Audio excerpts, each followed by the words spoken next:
Sunday vlog ಮೊದಲಿಗೆ ನಾನಿಲ್ಲಿ ಹಾಲನ್ನ ಕಾಯಕ್ಕೆ ಇಟ್ಬಿಟ್ಟು ಹಾಗೆ ನಾವು ದೇವಸ್ಥಾನದಿಂದ ಬರೋಷ್ಟರಲ್ಲಿ ಮಾವಿನಕಾಯಿ ಎಲ್ಲ ಆಲ್ಮೋಸ್ಟ್ ಹಣ್ಣಾಗಿತ್ತು. ಇನ್ನು ಯಕ್ಷಿತ್ಗೆ ಹಾಲು ಕೊಟ್ಬಿಟ್ಟು ನಾನು ಕಾಫಿ ಮಾಡ್ಕೊಂಡು ಕುಡಿದ್ಬಿಟ್ಟು ತಂದಿದ್ದ ತರಕಾರಿಗಳನ್ನೆಲ್ಲನೂ ಕೂಡ ಎತ್ತಿಟ್ಬಿಟ್ಟು ಇವತ್ತಿನ ಡಿನ್ನರ್ಗೆ ನಾನು ಗಣಕಿ ಸೊಪ್ಪಿನ ಉಪ್ಸಾರನ ಮಾಡ್ತಾ ಇದ್ದೀನಿ.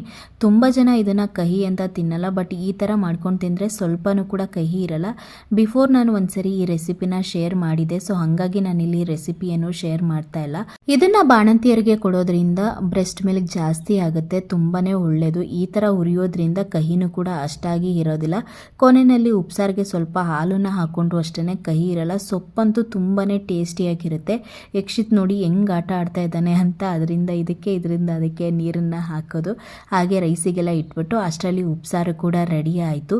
ತುಂಬಾ ಚೆನ್ನಾಗಿತ್ತು. ನಾನು ಯಕ್ಷಿತ್ಗೆ ಇದರಲ್ಲೇ ರೈಸ್ನು ಕೂಡ ತಿನ್ನಿಸಿದ್ದೆ. ಹಾಗೆ ಯಾವುದೇ ಉಪ್ಸಾರ್ಗಾದ್ರೂ ಆಗಿರ್ಬೋದು, ಮಾವಿನ ಹಣ್ಣಿದ್ರಂತೂ ಸಖತ್ತಾಗಿರುತ್ತೆ ಉಪ್ಸಾರಲ್ಲಿ ಊಟ ಮಾಡೋದಕ್ಕೆ. ಇದಾಗಿತ್ತು ಇವತ್ತಿನ ವ್ಲಾಗ್, ಮತ್ತೆ ಸಿಗ್ತೀನಿ.